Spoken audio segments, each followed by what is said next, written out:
let me know. Does he need to clap again? Sound speed, please. Okay. Do you mind clapping? Speeding. Larry Wilmore, take 2.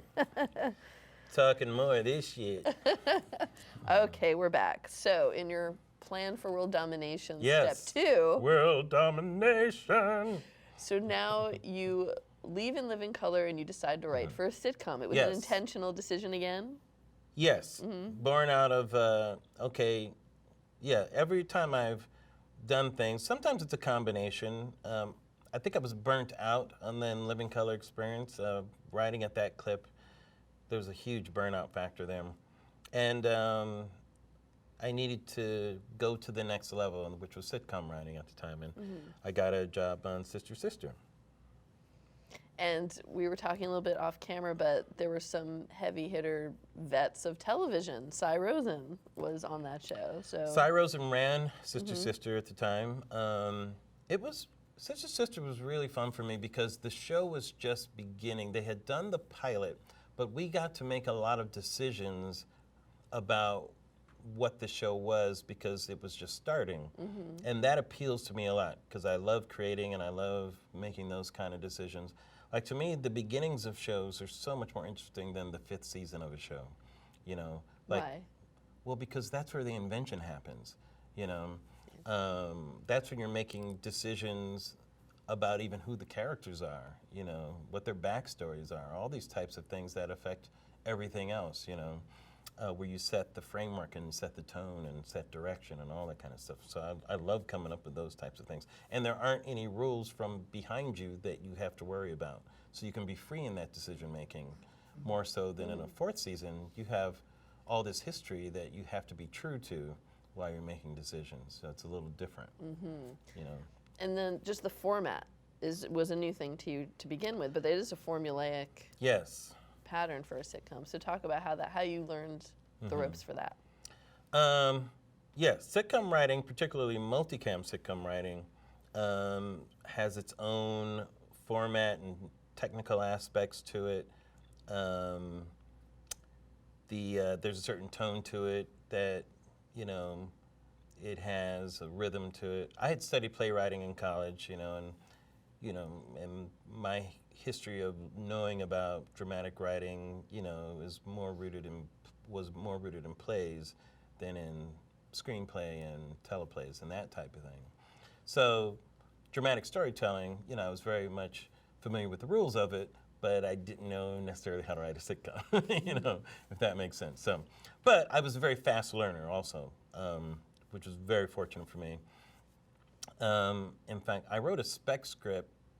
What was the spec script I wrote back then? It might have been a Seinfeld, I think. I think it was a Seinfeld.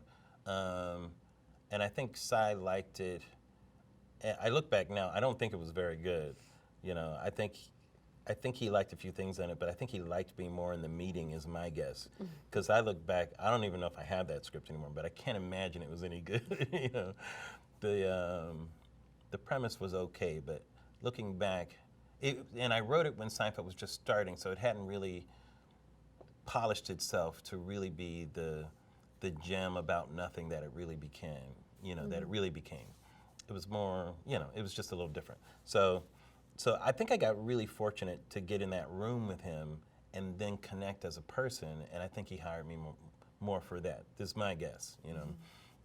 But Cy Rosen was a great boss. He let you, as a young writer, be a part of the process. So I got an invaluable learning experience on Sister Sister.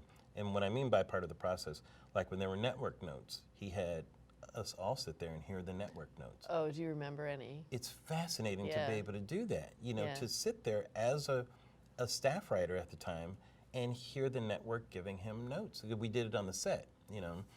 And I learned so much during all those meetings. He let us go to editing, you know, where he would do editing. And I would sit back there and just watch him do the editing, like back in my days sneaking into the Alfred Hitchcock Theater, you know.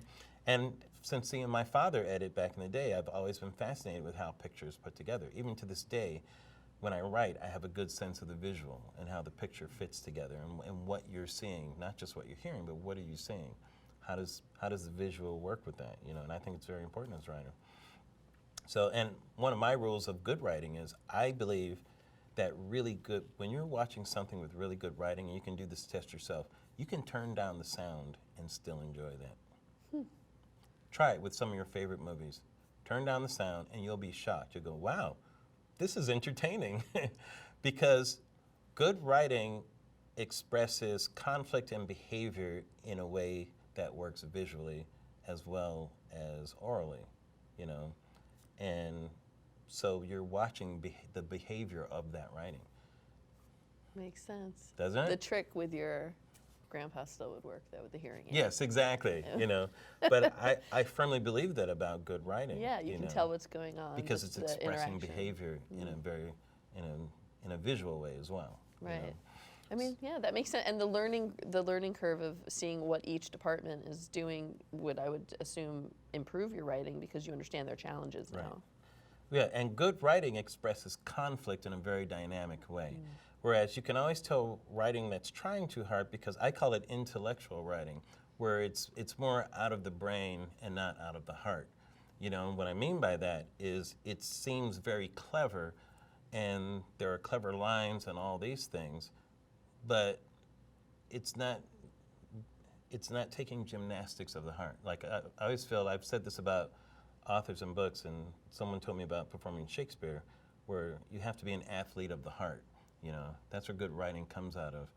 Of course you need the gymnastics of the brain, but that has to be connected to the athletics of the heart. You know, you have to be pushing a character into corners. There has to be human conflict. Good story, to me, one of my definitions of story is the emotional journey that a character takes. It's the emotional journey. It's not the intellectual journey, it's the emotional journey. You know, without that, you do not have a story. Sorry, soccer ball. And it has to be a human that is taking that emotional journey. Right. And I guess the only difference between that and real life is in a sitcom, you have to have an ending. It has to resolve somehow, right? Yes, but the good sitcom writing, well, once we get into different forms and everything, you know, then the way that story is expressed takes on that particular form, you know. So anyhow, getting more into the weeds of storytelling And and all that we stuff, will talk about that which more. I'm happy to talk about, because I've Yeah. disintegrated that and deconstructed it in many different ways in order to do different things that I've done in my career, you know. So I was very fortunate that Cy Rosen was very generous as a showrunner, because I got to learn a lot at a very young start of my career about how shows are put together. Everything from the technical aspects of writing situation comedy to the business aspects of dealing with the network and all that kind of stuff too. Yeah. So it was an invaluable lesson. Oh, sorry. I will stop. Well, let's jump to Fresh Prince. In 1995, you became the co-producer and a writer. Is that right, on Fresh Prince? So how did that show come to you? Why did you want to do it? Well, Fresh Prince was kind of a short stint. I was only there for 1 year. one season, and I actually left towards the end of it. It was a very frustrating experience. I won't get into the weeds of that, but it was the person running the show. It was just a very unusual experience, let's say, and it was very frustrating. It turned out to not be something that I wanted to do at the time, but I enjoyed being there in a different way. The cast was incredible. It was a magical show in many ways, because it was one of those shows that just worked, you know.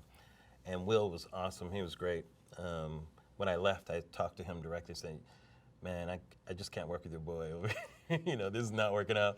He says, "But I love you, and you know, I adore you, and all that stuff." And he was about to do Men in Black, and I was like, "I know you're gonna blow up," and all this kind of stuff. You know, and he was very kind and said, "Don't worry about it, do what you gotta do," you know. And I've kept in touch with him over the years, and he's called me in to help rewrite on shows that he's done and that kind of stuff, you know. And he's one of those guys that he is exactly how he appears, you know. He's always been very kind and very cool and that type of stuff. In fact, I saw him right before the launch.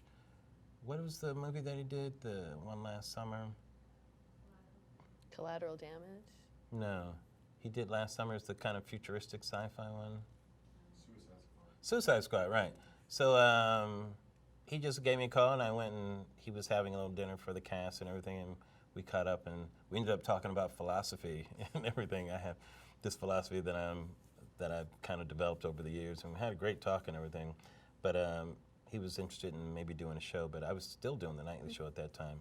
But I'm sure I'll collaborate with him on something. But Will Smith was great, and I hated leaving it because I loved working with him, but I knew I had to leave at the time because I was more interested in just doing something else, you know, the frustrations of what the environment was. It was in one of the last years of Fresh Prince, too, when I did it. You know, so that was a transition period for me. And after Fresh Prince, I went and did a show called The Show. Yeah. John Bowman did, and it was kind of his experiences working at Martin and Living Color as the white showrunner working on a black show, and I thought it was very clever. It only lasted a few episodes, but it was so much fun. Sam Cedar, who became like a pundit later, was on that show. And one of my stories about this show is a great showbiz story, where John was he was trying to find an actor for this part of, he was this real high-strung white guy in the writer's room working with these brothers and everything. And he found a guy on these tapes that he had in New York who he really liked, but the network didn't like at the time. And they said, well, he's not that good looking, and then said something like that. It was so ridiculous. You know, I think there was a comment like that. Yeah, I've told the story. And John was like, look, you know, he had him under contract. They made him look for other people, and it didn't work out. And then I think the contract expired, the holding thing. But then at the last minute, they said, all right, if you want this guy, you can have him. So he went back to him and said, would you do it? He said, yeah, but I'll only do the pilot. And he's like, okay, well, at least we'll do the pilot. True to his word, he did the pilot, killed in it, was hilarious, of course. And he was the funniest thing on the show. And they asked him if he would do the show. He's like, nope, not interested. You know, and that was Paul Giamatti. Thank you very much, folks. Coulda, shoulda, woulda. Yeah. He was hilarious, too. He was so funny. Yeah. I mean, there's a lot of, that's another interesting frustration of Hollywood a lot of people don't talk about is how the pilot season works and how you work and work and work and you put That's all its of your... own 5-hour discussion. Right, right. But, you know, what do you take out of something? Is there there's just no rhyme or reason to it? There is no rhyme or reason. You're trying to create something that doesn't exist. And so you have to deal with opinions from people who are relying on things that do exist. Okay? So as a creator, you're putting something into the world that isn't there before. You know why you're putting it out there. You have a point of view about it. The people who are judging it are judging using factors of things that already exist, and those things don't always mesh, you know, because of course it doesn't feel like the thing you're comfortable with that's already hit because it is different. So the conflict between these worlds is very difficult because it's hard to give them the faith that you have in this vision because they're only relying on things that are already successful. So that's the most frustrating. That's my breakdown of why that's frustrating. Not that they have bad intentions or even bad instincts or that type of thing. They're operating from a different perspective. Yeah. You know, and it's the unusual person from there. And there have been many great execs who either don't worry about that, they put trust in that, and that can either help them or bite them in the ass too. It takes a lot to do that. Or they have enough vision themselves to be able to see someone's vision and say, oh, I see that vision. Yes, you should do that, you know. Right. Sometimes you get that, sometimes you don't. You don't know what you're going to get in that process, you know. So that's what's frustrating about it. I know, it's as a writer, it's very difficult. I can't imagine. You said before that it was easier for you to write to someone else's voice. Yes. So Jamie Foxx was, I think, the next show you did in '96. Yeah. What intrigued you about that project, and why did you want to do that? Well, I knew Jamie from In Living Color. I remember when we went into the comedy clubs to find people for the show, when I was already on the show, I went with the casting people and some of our writers. And I remember seeing Jamie in the comedy club and doing Wanda, you know, and all that stuff and thinking it was funny. I wrote a lot of sketches for him on the show and sometimes with him. We used to play chess, and I always liked Jamie a lot. I thought he was so talented. So when I was looking to do something and he was starting a show and I met with them, I thought, yeah, why don't I do this? I love Jamie and working with him, you know. And it just seemed like a natural fit to try to do that. What's the role of, you were supervising producer on that Probably. show? I don't remember all my titles. But in television, when you're a writer on a show, you get a producer title as a way of advancement, but it doesn't necessarily have a definition of producing in it as much as a definition of writer in it, you know. So it's very frustrating for people trying to figure that out. And there are different rules from what producers do in sitcoms as opposed to film, as opposed to late night. I mean, producer things can mean so many different things. So I'm not even going to try to explain what all of it means. But just know in sitcoms, as you advance, I think you have supervising producer, you have co-executive producer, all those titles, and many of them are writing titles. Some are not.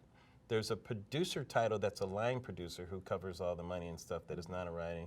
There are many executive producer titles that are people that are not really working even on the show. They're just, you know, they might be somebody's manager or they're another entity that has that title. So that type of thing. So Yeah, it can mean anything. yes, exactly. It can mean anything. That is the rule. All right, I want to jump now to the PJs, which is Great. totally different.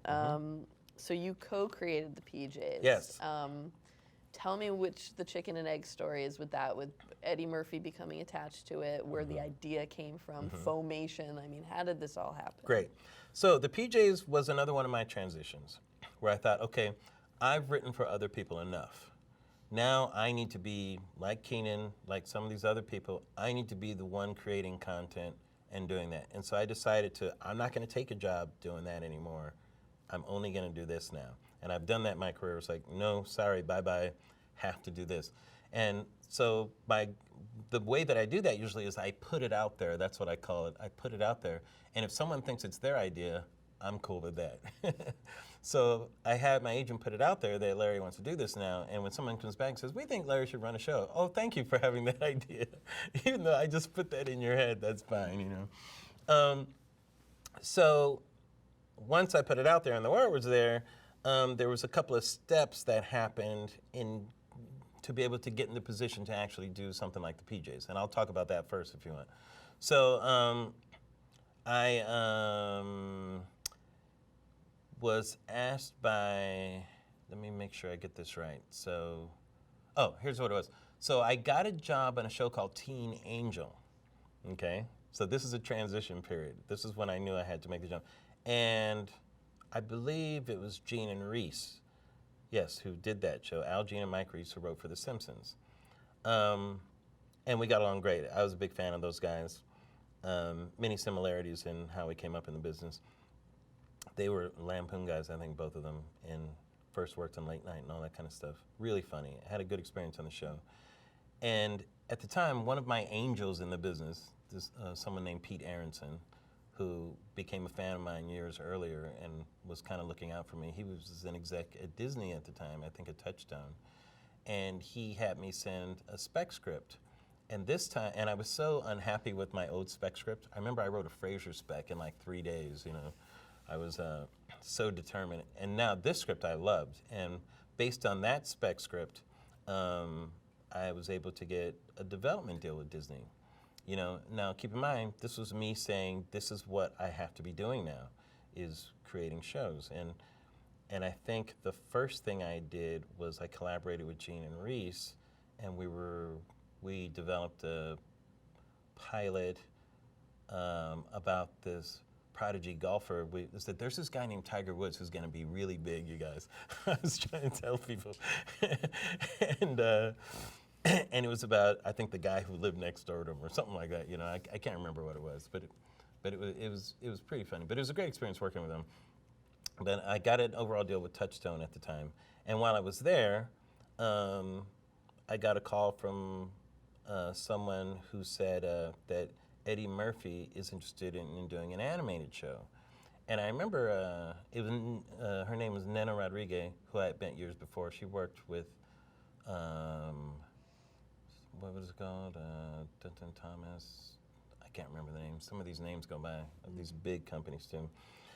But she was an exec who she had kept her eye, we had kept in touch and that type of thing. And she was working for Imagine Entertainment for Ron Howard's company at the time. And at the time when I heard it, I'm like, Eddie wants to do a cartoon? It's like, I'm not interested in doing a Saturday morning cartoon. That's what I thought she was saying. Right. A kid's show. Yeah, I remember not even responding for a while. I'm like, Nana, why are you calling me about this thing, you know? I'm trying to do a sitcom on TV, you know? And so then I think like maybe a month later, I called her and we started talking, and she said, no, he wants to do a sitcom, a sitcom for that. And I was like, oh, okay. Time. Yeah, prime time. I said, oh, okay, that sounds pretty cool. And so I thought, I don't know if I want to do this by myself. I would want to do it with somebody. And I called my friend Steve Tompkins, who had just started on Raymond, which was just starting up. And I asked him if he wanted to try to do this with me.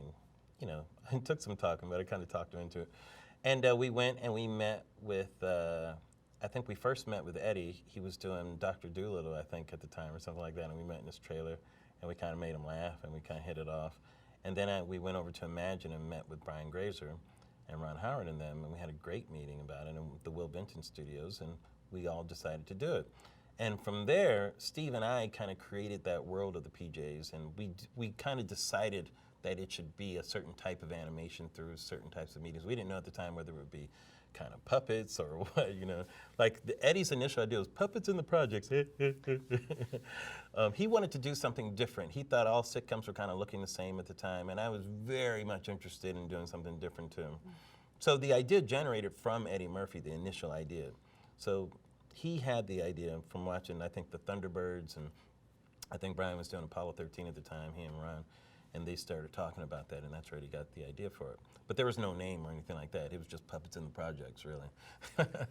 And Steve and I came up with like the PJs and Thurgood and the characters and all that and the world and deciding what it should be and all that kind of stuff. But it was such a fun experience for me. Also, the chance to work with Ron Howard, for Christ's sakes, and get Ron Howard's approval and stuff was so fantastic, So, let alone Brian Grazer. So that was great. Now, with the stories, like, how did the writer's room work? Were you really involved in the day-to-day of writing? Oh, completely, yeah. Steve and I were the showrunners. Animation is one of the toughest things to do. And so you did the timeline, right? I hired Gene and Reese on the show to help me in that first season because they had done Simpsons and everything. And Steve had done The Critic, was one of the shows he had worked on, which was a short-lived show, but got some good critical reviews and stuff like that.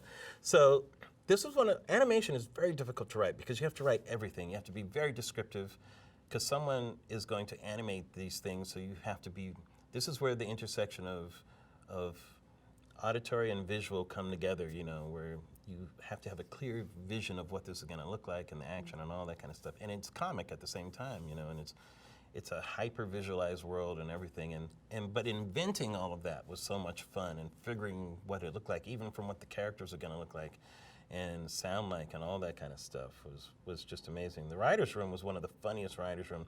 I put that up there with In Living Color as two of the funniest writing rooms I've ever been in.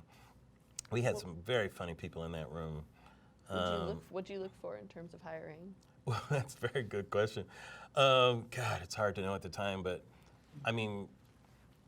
we were doing a satire of the projects, basically. So it was something that hadn't quite been done, So definitely people that knew the animation form and knew how to write that style, but also people who were a little quirky and who we felt like they could have this point of view and everything, but we were very open as to who could do that, who could write the crack addict? Exactly. Like, who could write that, and then the well, kids? Well, you gotta go, crack, don't smoke itself. So for me, once again, I'm interested in people that can write behavior, and write that in their jokes and that type of stuff and observation, and be clever at the same time. But we were proud that we had so many different types on that show. We had a writer who was like a born-again Christian. We had a writer who was an observant Orthodox Jew. We had a gay writer. We had black female writers. We had black male. We had white writers. We had, so many different types in that room from different experiences and worldviews. And women and men, too. Absolutely, women and men, experienced and kind of young writers, Was too. that accidental? Or no, it's always on purpose for me. Huh. Yeah, I like diverse writing rooms because I want to hear different voices and different opinions. I think it's really important. I mean, there's so much talk about that now. I know. And people are I saying always this is did it where it on needs to purpose, too. start, right? Yeah, I was doing it 20 years ago.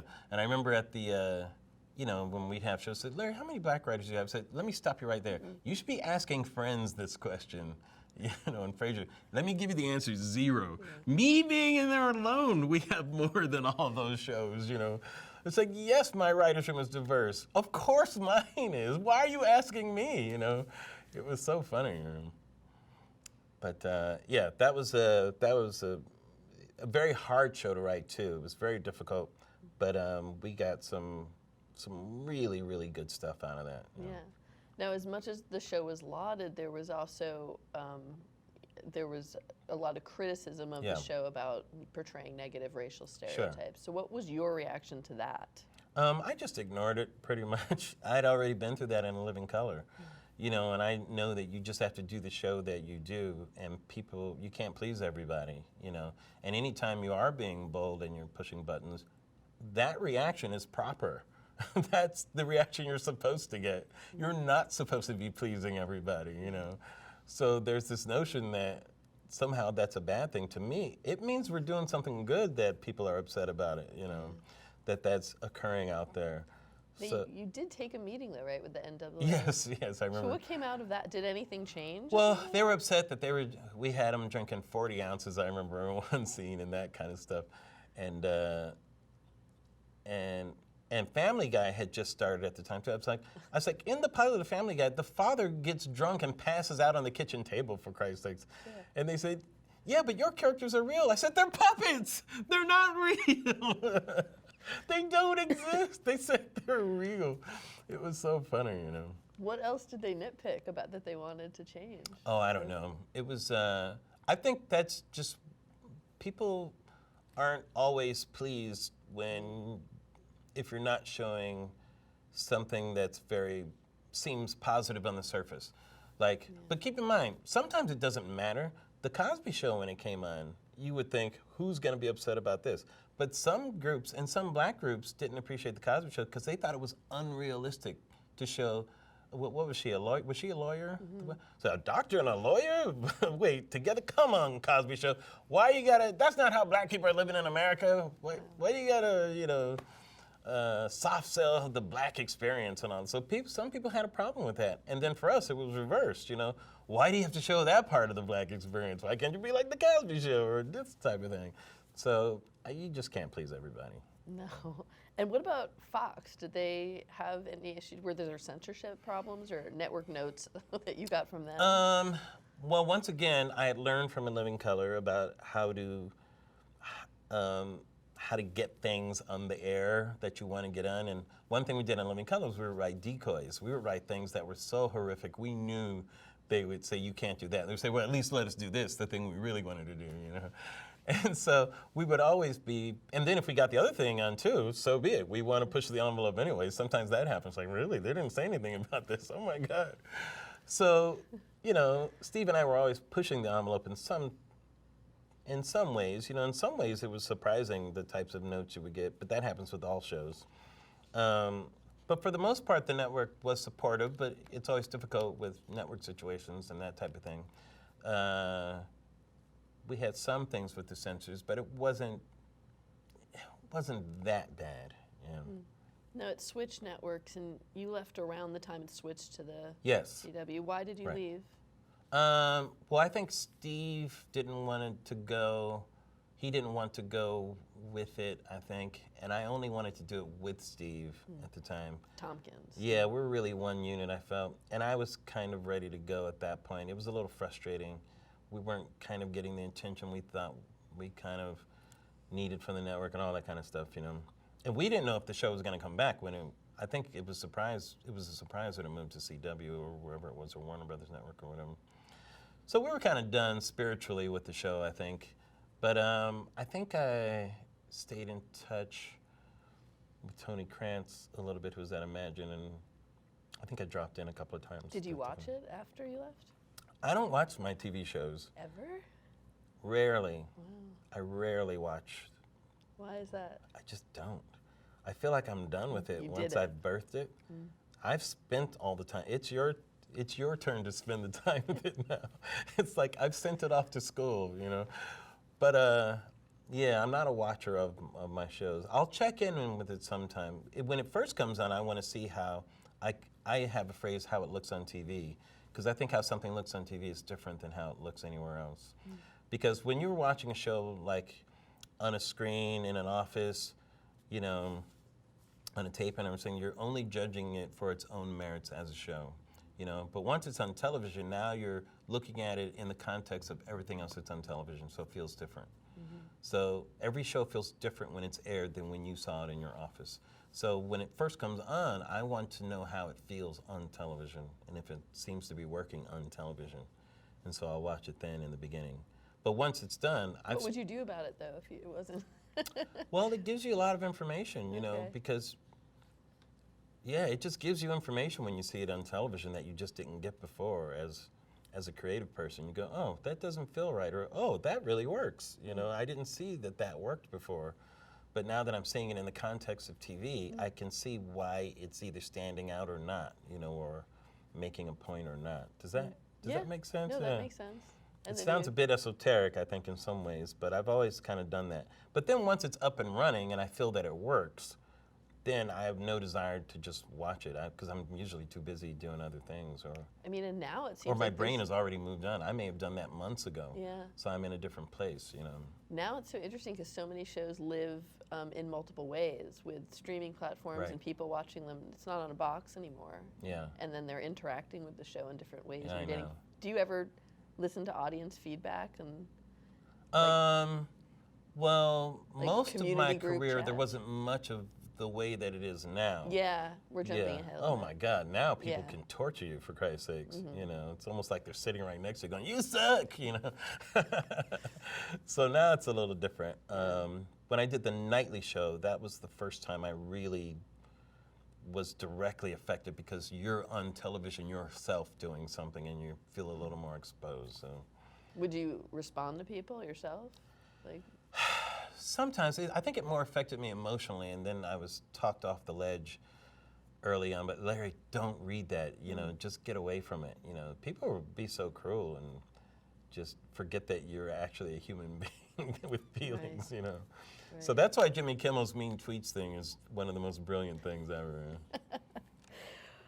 let's jump ahead to your next step in the ladder towards world domination. Yes. In 2000. How am I succeeding? I think you're doing pretty good. Bernie Mac, Yes. 2001. What was the premise for this? What was your idea? Why? Right. Okay. So I'm at another transition point. You know, I feel like I'm not quite. I was a little frustrated in some different ways. I remember at the time. I remember Steve got an overall deal, I think at Fox or something, and I couldn't get people interested in giving me an overall deal at the time, you know. And I was like, well, what is up with that? You know, that feels a little racist to me. We both did the exact same thing, you know, in this, you know. And for some reason, it seemed like I had to prove myself again, even though I felt I already had, you know, with having, you know, an Emmy Award-winning show, PJs, you know. So I had tried a sketch show that didn't go. It was with Wayne Brady at the time, which I had a lot of fun doing. And then I remember I had a script deal with Regency. That was the best I could get, was to do a script with them. And Pete Aronson was there. He was the one that said that. Introduced you to- Once again, one of my show is Angels. There you go. And Pete completely believes in me. There's not a question. You know, he's just a complete believer in what I want to do. And so I was looking at television at the time, and the Bernie Mac show came out of 3 different things. And I talk about this when I talk to writers about how to create shows.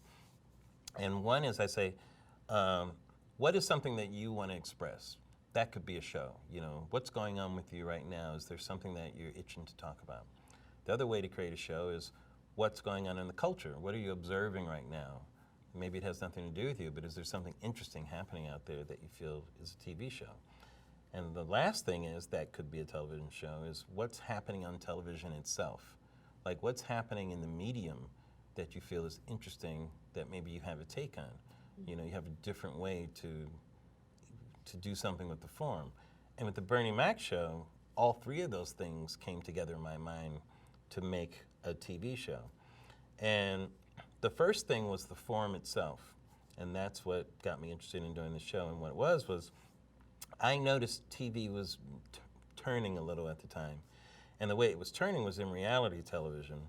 And like Real World had a huge success, and Survivor was just starting, I remember. And American Idol, I think, was just starting that summer, I think. And it just felt different to me at this point, what was happening on television. And I remember there was a show on PBS called 1900 House. And they got these people, contemporary people, and they had to live as if it was 1900, the year 1900. And the whole family had to do this.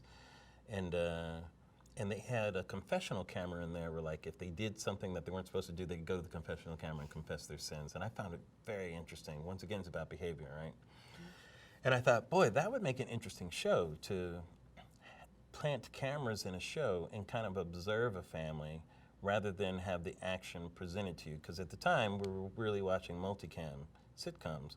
And a lot of the action on the multicams, now this goes back to my theater roots and studying playwriting, many multicams were farce, you know, and the action is very high in farce, you know. It's very plot driven and all these things, but it was a very certain style that was kind of the same on most shows. And I thought, boy, it'd be interesting to do a show where it felt like you were observing something rather than the action was so plot heavy, you know. It was more observational, character fly on the wall type of feel. I said, oh, that's kind of interesting. So I started thinking about what that might feel like.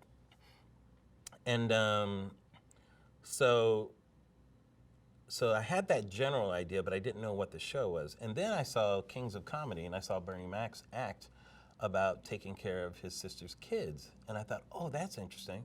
If I did a show with Bernie where he's taking care of his sister's kids because their mother's on crack, that emotional tug kind of draws me emotionally into the show, and I'll accept this premise that I have because I want to observe this, you know.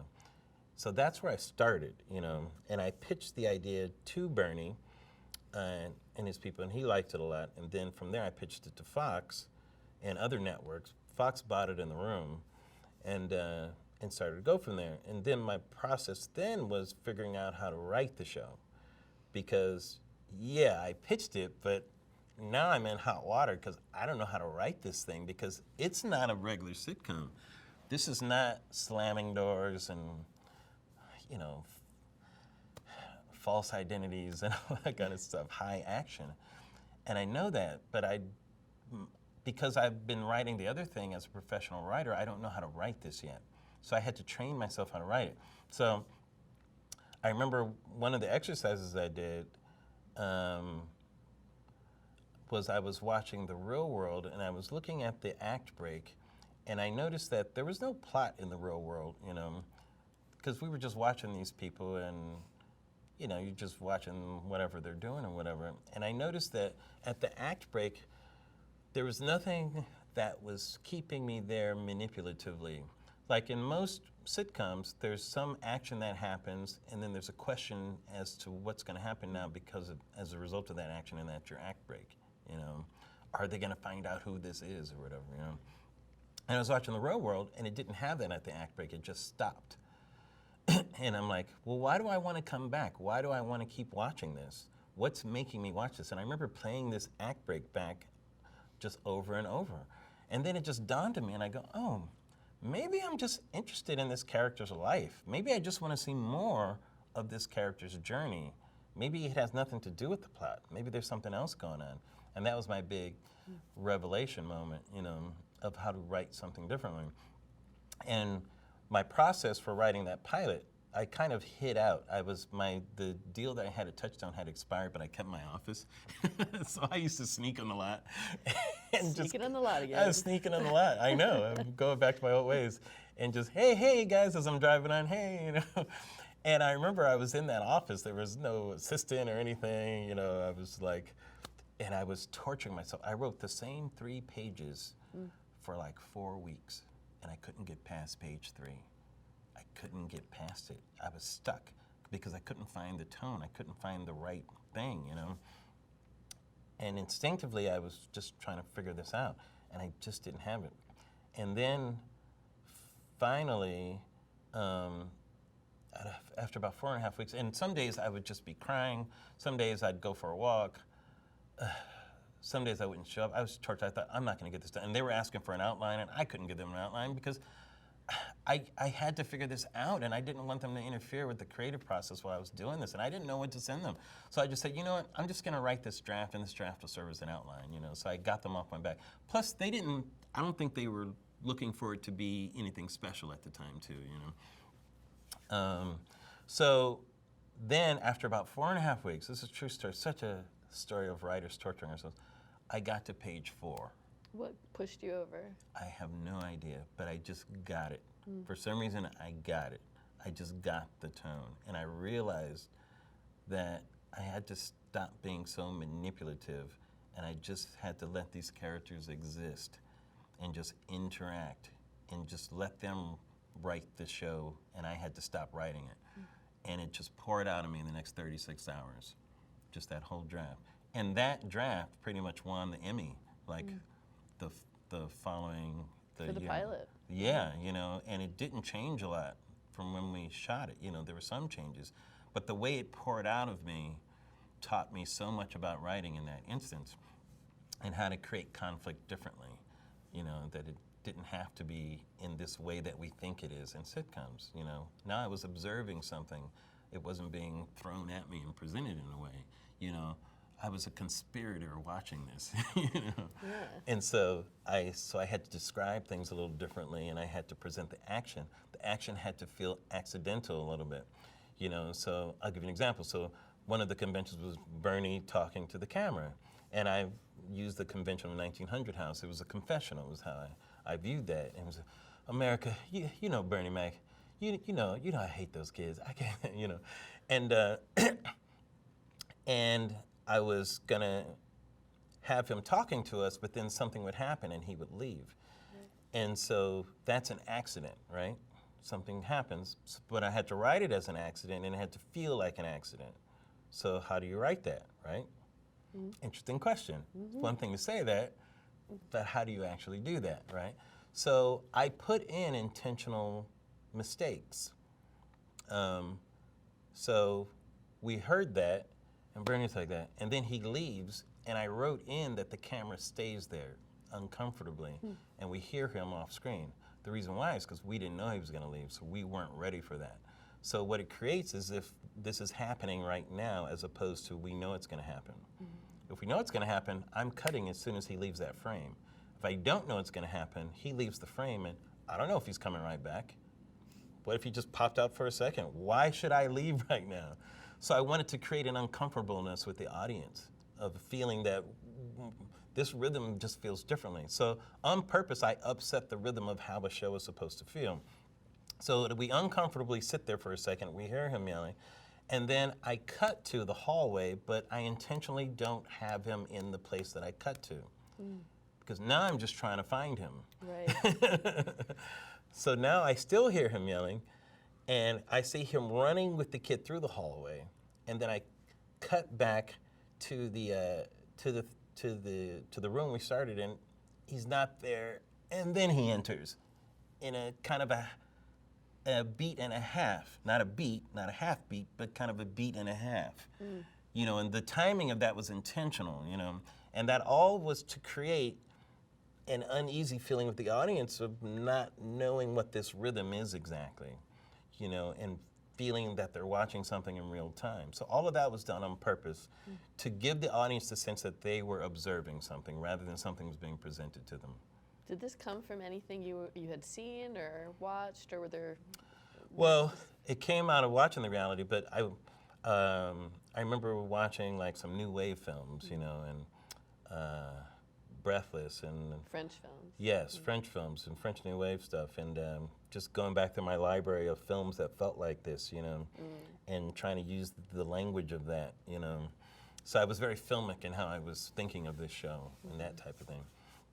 And even in the direct, and Ken Kwapis, who read the script and loved it and wouldn't let me change a thing, completely knew exactly what I was trying to do. And I remember there was one time when, this may have been a second episode and not the pilot, so forgive me if it is. But I remember we were doing a scene where the camera operator was going back and forth on the dialogue, and I said, you can't go back and forth on the lines the way that you're doing because you're anticipating that you know the person's going to speak. You have to lag behind a little bit because you don't know that that person's interjecting. I said, I know it sounds subtle, but trust me, it makes a difference. And it did, when he waited for the person to interrupt and then moved over, it gave us a much different feeling than when you're anticipating because you've read the script that the person is going to speak. So even little things like that, that may have been while we were doing the series and not the pilot. Because Ken and I, we talked about all these things before we even shot and had a complete visual language of what this was supposed to feel like and everything. And the decision to shoot it in HD, which nobody was doing high definition. This is the year 2000. So high definition was not being used on television at that time. I think maybe there was one show that was using it. And so we had the whole art direction conversation lasted for weeks, of what it could even look like and what makeup we were using. And we did tests and things like that. Because now there was a different kind of realism that was going to happen on the show, and we had to, from a technical standpoint, know how to do this and everything. So there was so much that went into the making of this show that was very technical and interesting, and all these things that were done on purpose. So when the audience saw it, it was like, whoa, this feels different, They didn't know that we put all this in it, but to them, it just felt like these cameras were set up and they were observing all this, So it had that design. Kind of like a magic trick. It was kind of like a magic trick. That's exactly right. Yeah. I like that. What about the network and their support for this being so different and out of the box? Did you get a lot of? I read you had some interesting network notes. Yes. It was the best of times. It was the worst of times. The network did not understand what I was doing from the beginning. They didn't know that I spent all this time deconstructing the sitcom itself to just figure out how to do it. They gave me notes based on other shows, especially on multicams. It was important for me, for instance, for the characters to feel like people and not like sitcom characters. But they wanted them desperately to have traits like characters, like they have the same type of punchline that they say, and they wanted the wife, why can't you be more like somebody on this show and that? And I said, because she's a woman. She's a woman and she has her own ideas and she talks like this, maybe. She's not a character. Like, that would be my answer, but it was never good enough for them, It was a tough fight all the time because we were speaking different languages. But they treated me like I was incompetent and I didn't know what I was doing. And that was their opinion of me, that I just didn't get it. I didn't understand. Why don't you have B stories? And I go, why do I need a B story? That's just your idea of how you think something should work. But I'm following Bernie's emotional journey. That's what the show is. To me, it was not about a plot machination. It was like in the pilot itself.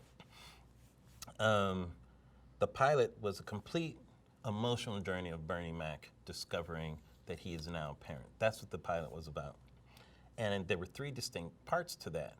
And each part was not a cliffhanger for the next part. It was a part that was designed to give us, by the time we got to the end, give us a gestalt, if you will, of what this is. It was meant to give us a feeling and a resolution emotionally about what this means for this character because we're watching him on a journey. So you can't give me notes based on plot because what happens in that first act is not manipulating. There's no Chekhov's gun here, So, but it's on purpose. It's a conscious decision.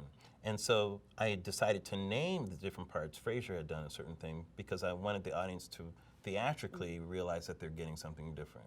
So at least I'm giving the audience a heads up, even though I don't say that's what it is. And the subtitle, what was the effect of that? The writing on the screen? Yeah, that came out of watching reality TV, and that came out of a desire to get rid of exposition. because I felt exposition was always very clunky in sitcoms. Well, of course I'm your father. Well, I know we've only been dating for 3 months, but this is blah, blah, blah. So rather than say that, I figured, like, there are two ways to write a scene like that. Like, if you're writing a breakup scene in most sitcoms, it's like, look, I know we've been dating 3 months. No, you know that I only have this job because I'm trying to support you. Yes, no, but we just need to do this. In my show, I wanted to do this.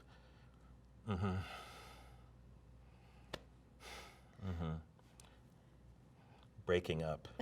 You know? Yeah. You know, I wanted the behavior of it. I wasn't interested in all that stuff. I wanted, what does that do to the person? For the audience, I'll tell you any information you need to know in a fun, funny, visual way, you know. So that's why I did that, you know. And in addition to that and breaking the fourth wall, obviously, the single camera, why Yes. was that important? And no live audience, why was that important? For a number of reasons. Number one, it was the only way you could do the effect that I wanted to do of observing. Number two, Bernie Mac was so funny. He was funny as a stand-up comic. If I did a show with him in front of the audience, I am competing with that Bernie Mac in front of an audience. I can't out-motherfucker that Bernie Mac, right? I just can't. I can't be in a network show as raw and unfettered as he can. And I'd be competing with that because I'm in front of a studio audience. On a single camera show, I can show a different side of Bernie. I can get into here. And now I don't have to compete with that because now I'm doing something different. So I felt like that was the only chance I had at presenting Bernie to the audience who knows he's this comic that says, I ain't afraid of you motherfuckers, you know, who says that, but they have to get to know him differently. Now they're getting into a different relationship with him. But the network was not happy with that. They wanted it in front of the audience and all these types of things that I had to fight that. Once again, they didn't know all these reasons that were important. And by the way, the network is not wrong for thinking that Bernie should be in front of an audience. They're absolutely right. Why would you not have Bernie Mac in front of an audience, right? I don't fault them for having that opinion. I just had a clear vision as to why it should be that. Because without that, it's just not the same show. Right. Talk about working with him and the rest of the cast. Did you know that he could get to those depths of the No. dramatic moments? You didn't. Had no idea. I had no idea how talented he really was until we started working together. We started the pilot. I'm like, oh my God, he's fantastic. It's one of those things like, yes, thank you. You know, I mean, we had conversations and everything, and I knew he was a deep, introspective person, but I didn't know the level of his talent. You know, that's all. Did he ever want to do? Oh, I think so. I think he knew. Yeah, he knew he wanted to do a lot of different things. You know, and he was always very entrepreneurial as well. You know, and did certain things on his own to present himself the way that he wanted to. So we both thought the same way in that you kind of have to be in control of your thing. So it was a joy to see him act that stuff out. And finding the cast and the casting process was so much fun, finding those kids. Yeah. And creating that world and all that stuff. It was so much fun, yeah, just doing that. What do you think made it stand apart from some of the other family sitcoms that were on? Well, the the time? style was one of the things. Like I said, those three things came together to create that show. Number one, it was about the heartache of raising kids. Not difficult, but the heartache of raising kids. And I was pulling from my mom as a single mom and how hard it was from her. And at the time, I remember my wife was going through a really tough time. She had some postpartum. And I just was observing some of the difficulties she was facing from the emotional standpoint of it, just even identity change and all that kind of stuff, you know. And then, so that was something that I wanted to dramatize. Then I looked out in the world and I saw these kids who were emancipating themselves from their parents and this war that was going on between parents and children. I thought, well, that's something I'd like to dramatize, you know. So something was happening in the culture where there was kind of a war between parents and kids, you know. And then, of course, the form itself, what's happening on television, you know, with that. And I thought, well, this is different because everybody's on multicams now. I think Malcolm in the Middle was the only single camera show at the time, you know. Yeah. So I think it stood out for its form more than anything else, you know. Yeah. And then you did win the Emmy for the pilot episode. Yep. What was that experience Once like? again, it was unbelievable. I had zero expectation that that would happen. It was kind of a surreal moment. I remember it was Jimmy Fallon and Tina Fey who presented it to me. You know, they were both on SNL at the time. You know, it was just surreal. I'm very proud of that. It's the thing I'm most proud of is that year doing that kind of year and a half. Just how I pushed myself to do that, the collaboration on that with everybody involved from, like I said, the collaboration from everybody in that. I still will see people from the crew on that show who say, Larry, how's it going? You know, we had such a love affair and all that stuff, you know. Yeah, it was very personal. It was for very you. personal. So, what happened? You were let go from the show. Well, the network never believed in what I was doing. They always wanted it to be something else and push for it. Even after the success and I found out that the head of Fox at the time said, well, I guess now we can't fire him the night that I won the Emmy. It's like, that's your response? Now we can't fire him? That's what your response is? I mean, to me, I couldn't believe that, you know. But I had a mole over there who I got certain emails where they were trying to divide me and Bernie and just weren't supportive and that type of thing. But why sabotage a show that was doing so well? I have no idea. I wish I could explain it, but it was just nasty, you know. How'd you find out that you weren't coming back? Well, you could just feel that that was happening. And Bernie and I, our relationship soured, unfortunately, after I won the Emmy. I think that was his demons just at work there. Those personal demons that he had. And that was unfortunate because, I mean, I love that guy, you know. I was not trying to usurp him or be in the spotlight at all. You know, I mean, back from my Living Color days. I was truly there to serve, you know. But, you know, it was very difficult on him. I think he had the feeling that something was stolen from him, I think, was the way it occurred in him emotionally. Because whenever he would present that. And it was just sad, but sometimes there's nothing you can do. There are worse stories about that than the Larry Bernie story, you know. It was more of a relationship just dissolved, that type of thing. So without us being solid, there was no way for me to stick around, really. Yeah. I mean, I think even if the network hadn't done it, it probably would have dissolved in that next year, you know. So, you know, they kind of did me a favor because I had to re-examine everything, as devastating as that moment was. It was the time in my career where I said, okay, what are you going to do? You've always bet on yourself. And I decided at that point that I wanted to get back into performing. Yeah. And figure out my next move, because the whole reason I started doing that in the first place was to write something for myself right? So that's when I made the transition back to performing. Let's take a quick break. And we're almost done, you think? One yeah, more hour, I think probably? that's it. One more hour Okay. and we're good. Do you need